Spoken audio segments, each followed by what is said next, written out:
월급 모아서 포르쉐를 산 나서정이라고 합니다. 이번 생에 꼭 한번 포르쉐는 타보겠다라는 금수저는 아니고 제 돈으로 구매를 했고,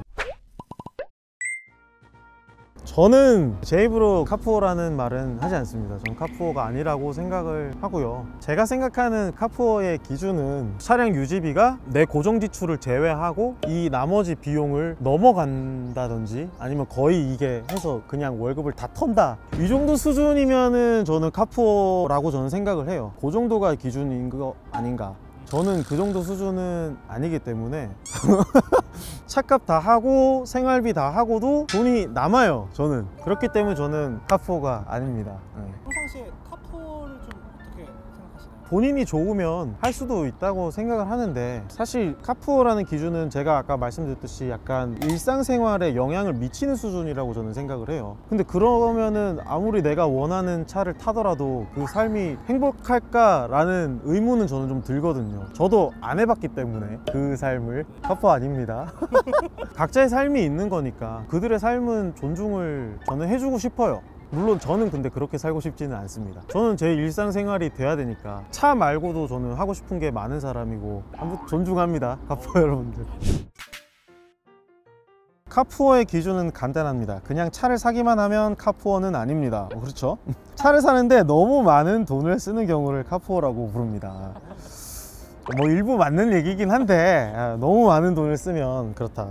이걸 알 수 있는 기준은 돈을 너무 많이 써서 다른 생활이 어려운 상황이 됩니다. 밥을 거의 굶거나 집이 허름하거나 생활에 필요한 용품들을 사지 못하는 등의 불편함을 겪는 경우입니다. 이거는 이제 제 생각이랑 약간 비슷한 것 같아요. 내 일상생활에 영향을 미치게 되면은 그거는 이제 카푸어의 영역이다. 네, 일시불로 사는 경우는 없다고 보면 된다. 중고 리스, 할부로 구매한다. 저는 일단은 일시불은 아니지만 중고도 아니고 할부긴 한데 약간 변론을 해보자면 저는 이제 1금융에서 자동차 구매 대출을 받은 거고 원금 균등 상환으로 하고 있습니다.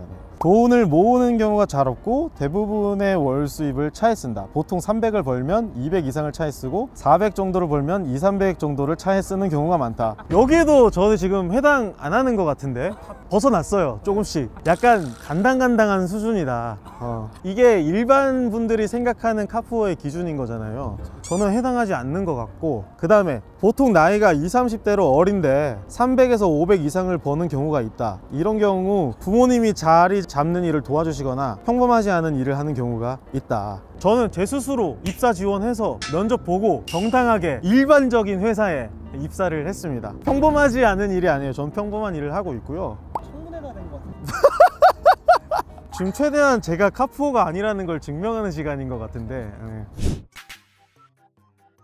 평소에 차 대신에 경차나 대중교통을 이용한다는 분도 있었다. 저는 회사 안에서 제 차를 알아보는 분들이 계셔서 출퇴근할 때는 제가 따로 다른 차가 한 대 더 있어서 그 차를 타고 다니고, 그 다음에 집 대신 차를 선택하는 분들이 많았습니다.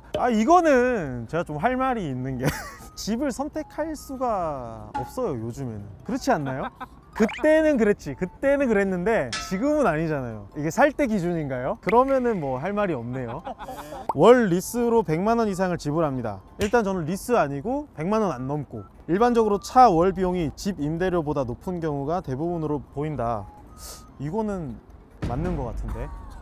제가 전세잖아요. 1억 6천 정도인데, 근데 그러면은 집이 더 비싸네.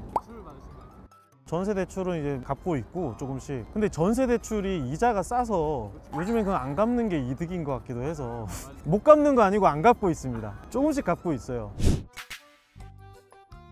차종으로 구분 가능한가? 여성분들이 잘 아는 차인 벤츠, BMW, 아우디를 많이 탄다고 한다. 하지만 아닌 경우도 있긴 합니다. 그리고 월수입이 높으면 훨씬 더 비싼 차도 사기 때문에 차종만으로 카푸어를 구별할 수는 없습니다. 일단 벤츠, BM, 아우디는 좀 피해갔네요. 구별할 수 없다고는 하지만 일단 피해갔고, 타이어가 금호, 한타, 넥센인 경우 카푸어의 확률이 높다고 하지만 아닌 경우도 분명히 있다.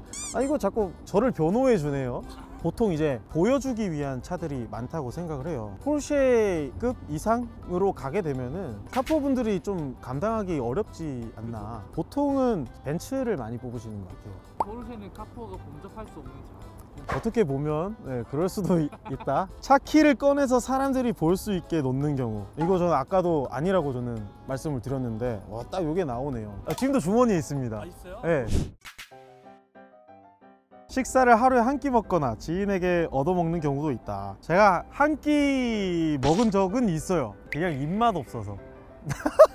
지인한테 얻어먹는 경우도 뭐 있지만 이런 이유는 아니죠. 아반떼 사고 편의점에서 일하는 경우도 있다. 이건 아니니까 넘어가고요. 종종 수리비가 나오는데 생각지 못한 금액에 당황하는 경우가 있었다. 아직은 없었죠. 그리고 종종 월 수입이 받쳐주지 못해 차에 대한 대출금을 갚지 못해 파산하는 경우도 있다.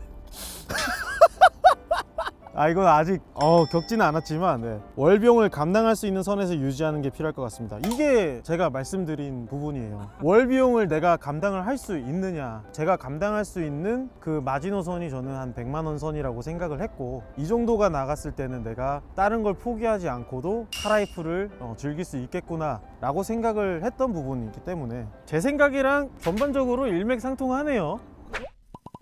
결과적으로 사람들이 생각하시는 그 카푸어의 기준이랑 제가 생각하는 카푸어의 기준은 비슷한 것 같고, 요걸로 봤을 때 저는 카푸어가 아니다 아니다 라고 말씀드릴 수 있을 것 같습니다. 네.